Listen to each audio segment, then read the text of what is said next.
Ch.38, admiring the flower through red clouds, a heart full of sympathy. 3. Xianle was still staring at the young man in red. You.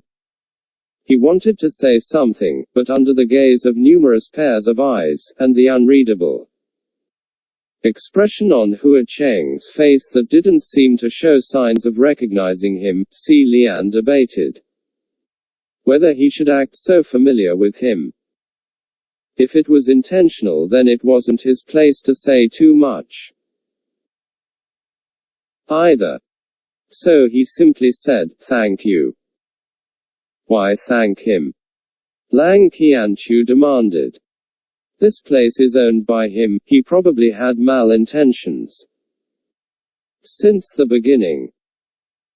Xianle replied under his breath, "Your Highness, let's stop talking and call it a day." If they were to continue, he really didn't know what would come out of Lang Qianchu's mouth.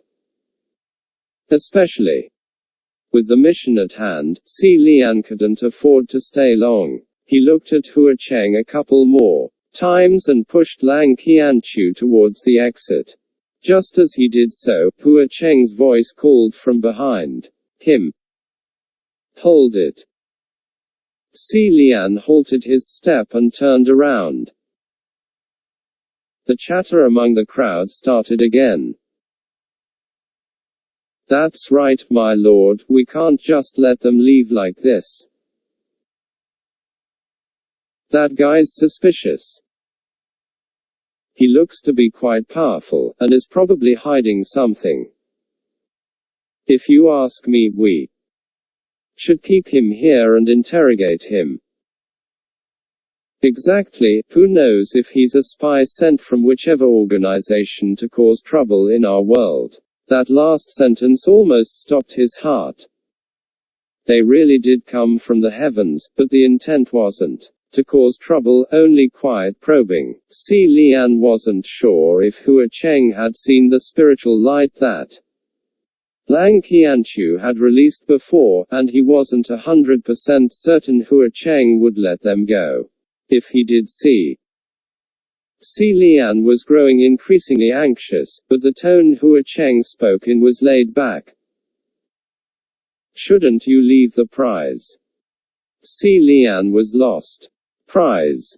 Lang Qianchu put himself in front of Xianle, and said cautiously, "Are you going back on your words now?" But Xianle thought, if San Lang would never go back on his promises, could he have meant something else? With that, he stepped out from behind Lang Qianchu and asked, "But didn't I already win the bet?" Hua Cheng said, "It's true that Gege had won against me just now, but don't forget, you'd lost a round before." Xianle was surprised. "But you said not to worry because it didn't count." Even though it took some really thick skin to say something as embarrassing as, "It doesn't count when I lose, and it only counts when I win," Xianle still said it. Hua Cheng replied, "Of course, the ones that were bet against me didn't count. What I'm referring to is the first round that you gambled at the long table." It was then that Xianle finally remembered.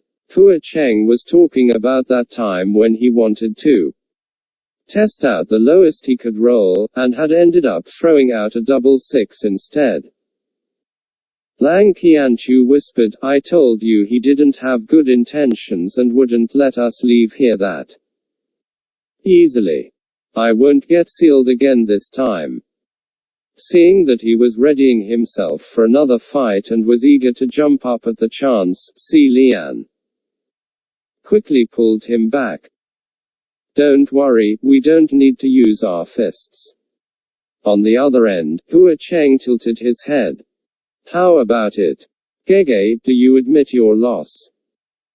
If one was willing to gamble, then one should also admit to their loss honestly. There were no other options, so Xianle nodded. I admit. Hua Cheng extended his left hand with an open palm. Then, give me the prize like you promised. The prize that he promised. After some hesitation, Xianle reached into his left sleeve with his right hand, felt around, and fished out a half-eaten bun. Unable to look Hua Cheng in the eye, he toughened up his skin and presented it. You mean, this, right? Truth be told, when he took out this bun, Xianle felt the thick skin he'd grown through his 800 years crumble a little, unable to hold up. The ghosts in the hall had been already speechless long before, and only watched in silence. Never mind that it was the Lord's first time betting against someone. When the bet came to be a half-eaten bun, they thought it was a joke. But to think, in all seriousness, the Lord had actually pursued the person to ask for this bun. Speechless. There was really nothing to say. There were some ghosts who even had a more absurd thought: either there was some sort of enormous secret hidden within this bun, or this person was actually the Lord's older brother. Yet Hua Cheng grinned as he received the bun, gave it a look and waved it around in his hand. I've claimed this prize. To see that he actually took it, Xianle didn't know what to say. It was only after a good minute that he responded. It's cold. And, maybe, a little hard. Hua Cheng replied, that's okay. I don't mind. Since he answered like this, Xianle had nothing more to say to continue the conversation. He already said all he could, so he turned around and headed towards the exit. The nether crowd of the gamblers then all parted for him as he departed. When he first went forward, they parted for him thinking he was a brave warrior. Now, they parted for him with fear and suspicion. After walking for a few steps, he could hear the ghosts behind him ask, My lord, where are you going now? Hua Cheng lazily replied, I'm feeling good today. I'm heading to the Paradise Manor. Hearing his response, the hall erupted in cheers as if it was New Year's. Xianle couldn't help but take another glance back, and saw that Hua Cheng had also turned around. With that half-eaten bun still in his hand, he gave it a light toss and casually took a bite out of it, looking in Xianle's direction. Xianle paused in his tracks when he saw that scene play out. Suddenly, for some reason, he felt that he shouldn't stay there any longer. He picked up his pace, grabbed Lang Qianchu, and ran out. The two left the gambler's den and ran like madmen for a long time, almost knocking over various food stalls along the way. Just when they had finally arrived at a small quiet alley, Qi Qingxuan also popped up and reunited with them. Qi Qingxuan fanned himself with such vigor that his hair flew wildly in the wind. That was so close, so close. My God, that scared me to the point that my face was almost as white as a ghost's. Perhaps it was because they ran too hard that Xianle's heart was also beating madly. Lang Qianchu spoke up, Yeah, Lord Windmaster, I think your face is still very pale right now. Qi Qingxuan felt his face and smiled. Is that so? Ha ha ha ha, this is not because of fright, this is what I'm born with, ahum. Ahum. Qianchu, you're also a martial god, how could you be so rash? We're in the middle of the ghost realm territory here. If you were to be caught and exposed, and news of undercover Heavenly officials in the ghost city had gotten out. How would we explain this to the heavenly emperor? It would destroy peace in the three realms. Lang Qianqiu bowed his head and admitted his mistake. I'm sorry, I rushed in too carelessly. Then he raised his head. But those gamblers were crazy. If that man had flipped open the cup, whether he had lost or won, the outcome would still have been bad. Either his daughter would suffer or he would suffer the consequences. It was in my moment of anger that I crushed the cup.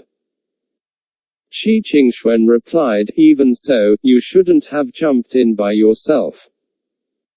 Lang Qianqiu was taken aback.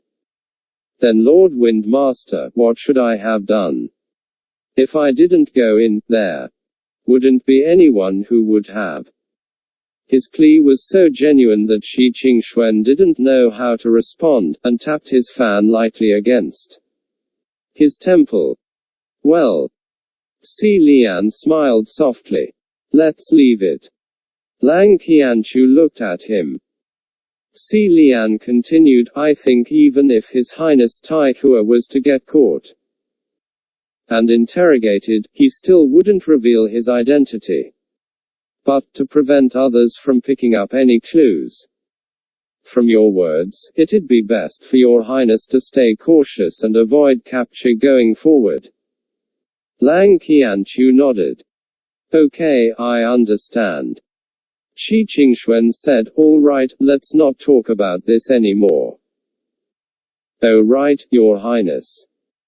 Hearing, your highness, both Si Lian and Lang Qianqiu turned around at the same time, and Shi Qingxuan clarified, oh, I meant the elder. Si Lian thought woefully, elder. It's true that I'm a little older, but not by that much. Why is it that? When it comes to me, it always sounds like they're referring to a grandpa. Shi Qingxuan continued, Your Royal Highnesses, have you two met each other at the Great Martial Hall? If not, let me introduce you. This is the Crown Prince of Yong'an, Lang Qianqiu, Martial God of the East. This is the Crown Prince of Xianle, Si Lian, a heavenly official that's highly regarded by the Heavenly Emperor. Even though Shi Qingxuan stopped himself and didn't say the words, Si Lian knew exactly what came after. What else could it be other than picks up scraps? Since the words were abruptly swapped in mid-sentence, there was no time to adjust the grammar nor the pronunciation. Lang Qianqiu looked at Si Lian, and asked in astonishment, so you're the prince that ascended thrice? It seemed that Lang Qianqiu had really slept through the entire meeting at the Great Martial Hall the last time, and didn't even remember who he was. If he was anyone else and said the same thing to Si Lian, then it would, no doubt, be sarcastic. But, because the question came from Lang Qianqiu, Si Lian wholeheartedly believed that this child truly thought ascending thrice was a rare occurrence. His eyes twinkled.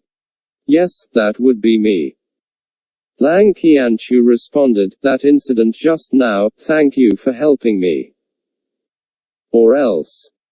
He suddenly remembered something and hurriedly tightened up his waistband, fear still lingering on his expression. He clearly didn't think too much about the past history between the kingdom of Xianle and the kingdom of Yong'an, and turned to Si Lian. Your Highness, I thought that Crimson Rain Sword Flower knows you. How come he acted as if he didn't, back there? Lang Qianqiu finished tying up his waistband. That was the real Crimson Rain Sword Flower, right? Was that his true form? Si Lian didn't even have the time to open his mouth and Shi Qingxuan already piped up. How can it be the true form? Hua Cheng has thousands of disguises, who knows what his true form looks like. Last time when I went to the Banyu Pass, he looked similar to the appearance today, but it's probably a disguise too. It's fake, all fake. Yet Lian clearly recalled that Hua Cheng had told him, the next time we meet, I'll greet you in my true form, that night at Kuchi Shrine. He thought to himself, it's real. But of course, he didn't say it out loud.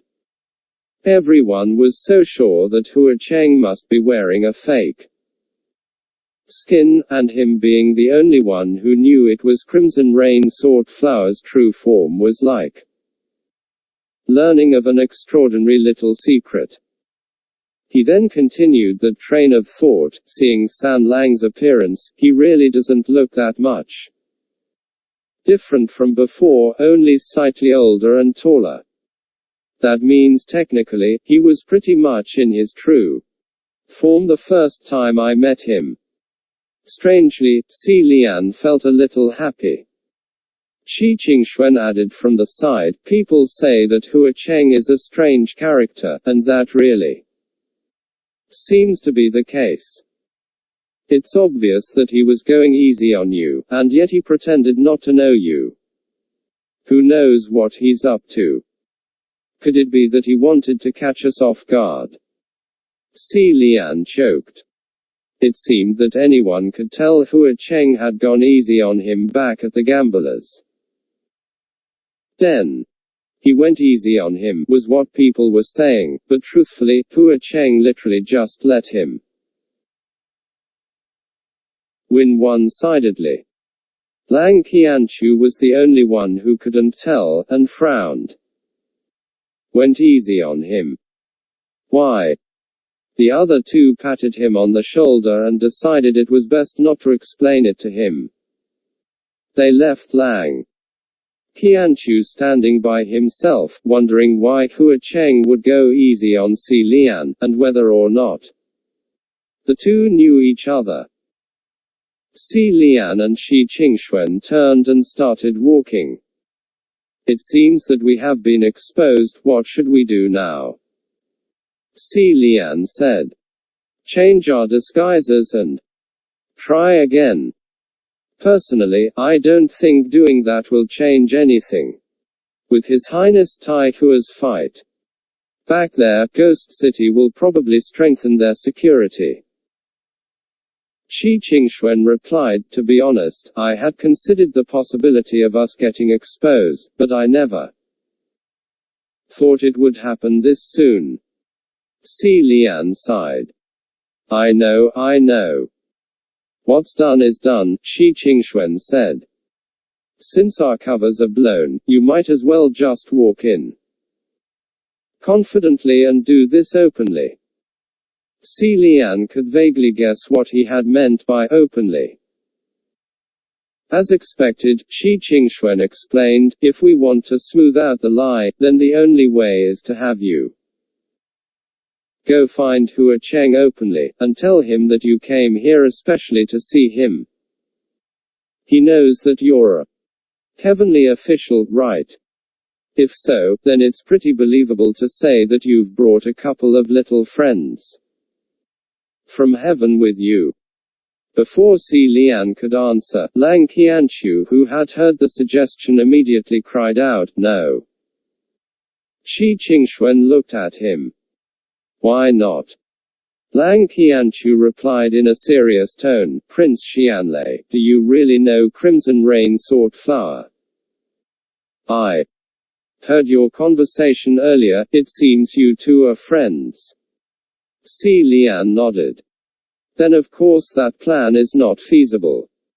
Lang Qianchu said. Even though a Ghost King is innocent, the fact that he went easy on you must mean that he sees you as a friend. If it's so, then one must not lie to a friend. Qi Qingxuan could feel an oncoming headache. My God, Qianchu, you dimwit. Yet Lian laughed and nodded. What His Highness Tai Hua said is right. Lang Qianqiu beamed. You agree with me too, right? How is that right? Shi Qingxuan complained. We are 3 heavenly officials. If we were to report back empty-handed, people would say that our success rate is even lower than Lingwen Palace's, and that would be an utter embarrassment. Lian grinned, and just when he was about to speak, the sound of cries and howls that came from behind made them turn around. Just outside of the alley, a group of demons and ghosts ran past, shouting, "Where's that brat with the bandaged face? Where the hell is he?" Seeing the other 2 gods alarm, Lian reassured, "Don't worry, they're not after us." Just as the words left his lips, their ears were pierced by a shrill, deafening cry. Ch.39, at the Paradise Manor, questions of Xianle. The cry of desperation made Lian's heart drop. Without a second thought, he ran off in that direction. And there, a bunch of oddly shaped silhouettes gathered in a circle outside the alley, yelling one after another. He's caught. Beat him again. Fuck. However much this little scumbag stole from me, I'm going to slice it off of him bit by bit. Shi Qingxuan caught up to him. Your Highness, what's going on? Lian didn't respond, but walked towards the group step by step. His pace grew in speed, and soon he broke into a run. He forcefully pushed past a couple ghosts on the outside, and saw that the person who was getting beaten was a ragged boy. He looked about 15 or 16 of age, curled up on the ground, trembling uncontrollably. Even though he tightly clung onto his head, one could still see the layers of bandages that were messily wrapped around his head. The bandages were the same as his hair, stained with dirt. Wasn't this the same bandaged boy that Lian had met at Mount Yujun, and that had gone missing and couldn't be found? No wonder the palace of Lingwen said they couldn't find any traces of him a couple days ago. How could Heaven's palace of Lingwen find him in the mortal realm if the boy had escaped to the ghosts' territory? In a moment of fury, the couple of ghosts that had gotten pushed aside by Lian pulled him out once more. One ghost yanked on the bandages. Look at how desperately he wants to keep his bandages on. I bet you this little beggar might even be uglier than me. Lang Qianqiu was furious and shouted, "What are you doing?" as he threw a few ghosts off to the side. Shi Qingxuan didn't have the time to stop him, and could only wave around with his fan. Qianqiu, I thought we agreed not to do things on impulse. This time around, Qianqiu had riled up more ghosts. They roared, "And who do you think you are?" Exclamation mark. And lunge at him. "I'm sorry, Lord Windmaster," Lang Qianqiu called. "This will be the last time." He jumped into the fight, whacking the ghosts about. Shi Qingxuan let out an exasperated sigh. "Ugh, I'm never going out with you again," he said, before also joining the brawl. Because they couldn't expose their spiritual energy, they could only resort to fighting with their fists and feet. The other, smaller group that was beating up the boy was forcibly broken up by Lian. He kneeled down, wanting to help the boy get up. "Are you all right?"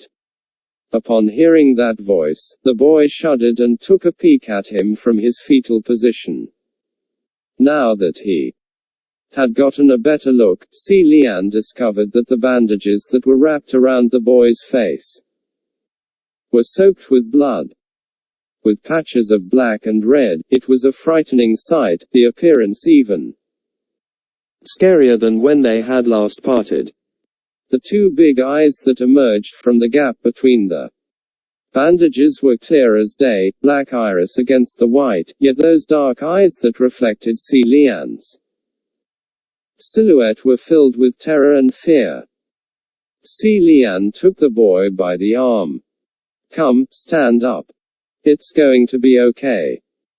To his surprise, the boy screamed, pushed Xianle away, and bolted. Since this boy had once been infected with the human face disease, he must be connected to the kingdom of Xianle. The moment Xianle saw him, he could feel a tug in his heart and his mind became scattered. Caught off guard by the force of the push, even his straw hat had fallen off. After the initial shock, he called out, "Wait!"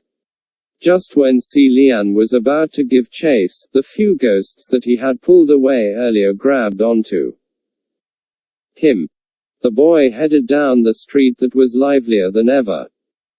At the rate that he was effortlessly weaving through the groups of ghouls and ghosts with his small frame, the boy would disappear soon. It would be difficult for Ruoye to track down a person in this kind of setting, so in that split second of urgency, Xianle called out behind him. "My lords, I'll leave this matter with you. Let's separate for now.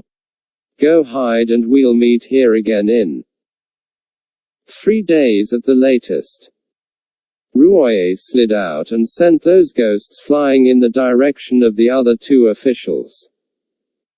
He bent over slightly, picked up his straw hat, and set off running in the direction of the boy. He squeezed through the crowd with immense difficulty, while shouting, "Excuse me! Excuse me!"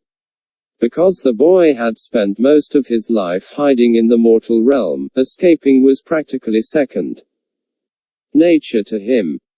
First there was a head, then there was a shadow, after that, there was nothing. He was getting farther and farther away. Xianle didn't know if it was his imagination, but he felt that the crowds on the street were getting thicker by the minute, with humans and ghosts alike pressed against each other. It really made it difficult for him to pass through. In the midst of all that chaos, Xianle's mind was tumultuous. He knocked over a number of stalls, and he cried, "I'm sorry. I'm sorry," as he continued to run.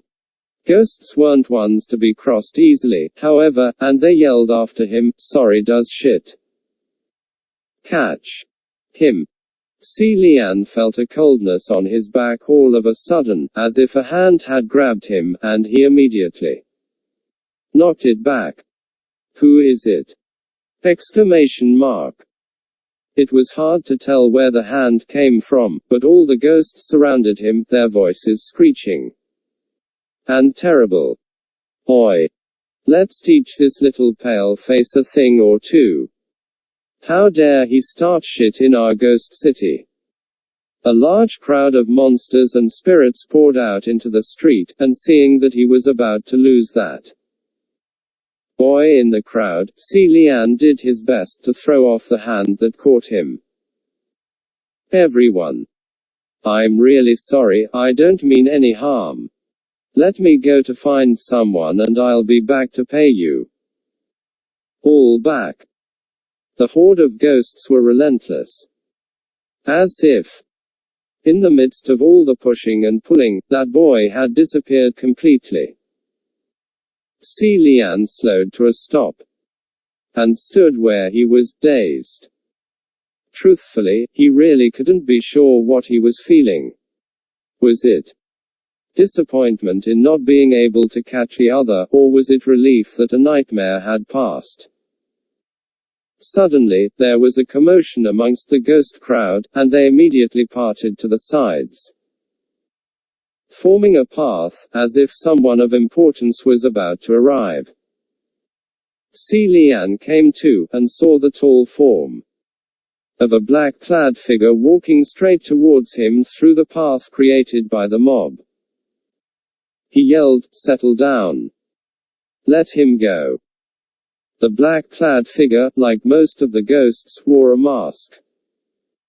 It was a funny mask with a face contorted as if it was smiling woefully. The mob muttered under their breath, "It's the waning moon officer." And they released their hold on Xianle. It seemed this black-clad figure was someone significant in the ghost city. The moment he approached Xianle, he bowed. "Greetings, cultivator. The Lord wishes to see you." "Ha! Me?" Xianle pointed at himself. The waning moon officer replied, "That's correct. The Lord has been waiting for you at Paradise Manor." All around them, the mob sucked in their breath. "The Lord wants to see him. Did I hear this right? Paradise Manor. That's the Lord's sanctuary, it's never seen guests." Some pointed out, "Wait a sec, wasn't he the one who won against the Lord today at the gambler's den?" "No, the one the Lord educated." Exclamation mark. All eyes were now focused on Xianle, each pair bigger than the next. Xianle couldn't help but raise his straw hat to hide his face. The waning moon officer made a gesture. "This way, please." Xianle nodded and followed behind him. The crowd parted once more, and the ghost officer led Xianle through the path. No one dared to follow. And after an incensed time, the two left the bustling street behind, going further and further into the backwards.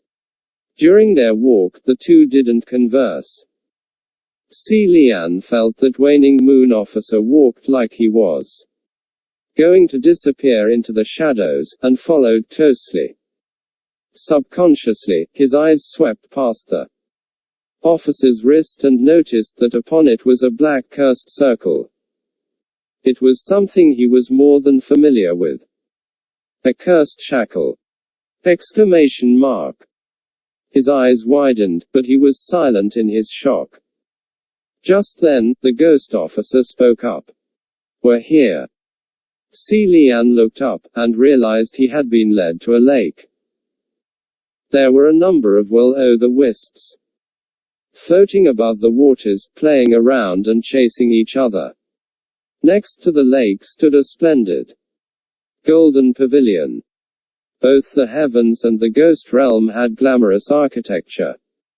However, the distinguished buildings of the heavens put emphasis on prominence and prestige, whereas the buildings in the ghost city were glamorous in their bewitchment and frivolity. Even the large letters of this pavilion, Paradise Manor, emitted an evil aura. Strange music came from the inside, light and soft, incredibly enchanting, as if there were many women giggling and teasing, playing as they sang and danced languidly.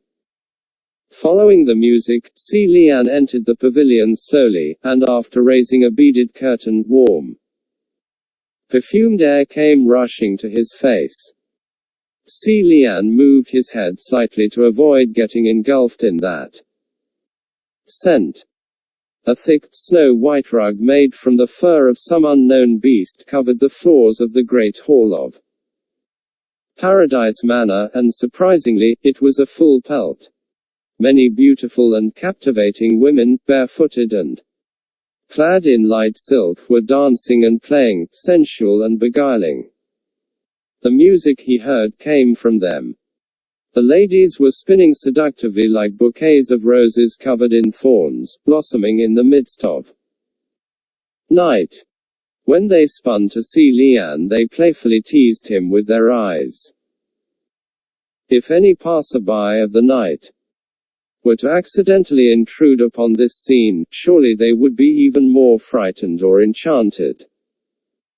However, when Xianle was observing the main hall, his eyes went straight through those women. The First thing he saw was Hua Cheng, who was seated in the very back of the main hall. At the end of the hall there was a large divan made of black jade, expansive in size. Upon it could lounge probably over a dozen people. But there was only one man sitting upon it, and it was Hua Cheng. There were a number of gorgeous ghost women dancing before him, but he didn't spare them any looks, only lazily keeping an eye on what was before him. In front of Hua Cheng was a small, golden palace. From afar, it looked like a heavenly palace, but on closer inspection, that little palace was built from thin sheets of gold foil stacked upon one another. Gold foil palace. Xianle had played this game often when he was a child. It was a game that was no different than village kids stacking rocks to build houses. Yet because he disliked separation by nature, when he was younger, it didn't matter what it was, as long as the objects were placed together. Xianle would refuse to separate them. After making a palace, he'd forbid anyone to touch it, wishing if only he could glue the fragile sheets together so that it'd never collapse. When he was even younger, if he saw his golden palace fall apart, he'd be depressed to the point of refusing food and sleep, until the king and queen coaxed him from his shell. The golden palace before him now was grand, layered in hundreds of foil sheets, fragile like an egg, as if a gentle breeze could blow it down. Xianle prayed mentally, "Don't collapse, don't collapse." After a moment, however, Hua Cheng gazed at his work and flashed a smile. He raised a finger and flicked the top of the golden palace. The foils fluttered and collapsed into a heap. Gold foils were strewn across the ground. The golden palace was destroyed. Having knocked it down, Hua Cheng appeared amused by his handiwork, like a child who'd pushed over a tower of building blocks. He mindlessly threw away a gold foil sheet that was still in his hand and jumped off the divan. The dancing women immediately stopped in their steps and backed down to the sides, silencing their songs. Stepping on the gold foil sheets, Hua Cheng walked towards the entrance. "Since Gege is here, why not come in? Don't be a stranger after only parting for so many days." Hearing his words, Xianle let down the beaded curtain. Earlier in the gambler's den, it was Xianle who pretended not to recognize me. Hua Cheng approached and stopped at Xianle's side. "Lang Qianchu was there, so if I didn't put on an act, I'd be giving Gege trouble." That was some really sloppy act, Xianle thought. Hua Cheng probably knew that Shi Qingxuan was mixed in the crowd, too, so Xianle spoke without hiding anything. "Xianle is knowledgeable as always." Hua Cheng laughed. "Of course. So, is Gege here especially to visit me this time?" If Xianle had to be honest with himself, had he known Hua Cheng was here, he would have asked for leave, so he could pay a visit. Alas, that wasn't the case. Hua Cheng, however, wasn't waiting for Xianle's response, and smiled. "Whether you're here to see me or not, I'm happy either way." Xianle was startled by those words. He hadn't had a chance to respond before the women standing on the sides started giggling. Hua Cheng inclined his head and they all stopped at once, their heads bowed low, and soon filed out of the hall, leaving only the two of them in this expansive chamber. "Come have a seat here, Gege," Hua Cheng said. Xianle examined him as he followed, smiling. "So, this is your real appearance. Hua Cheng paused in his step,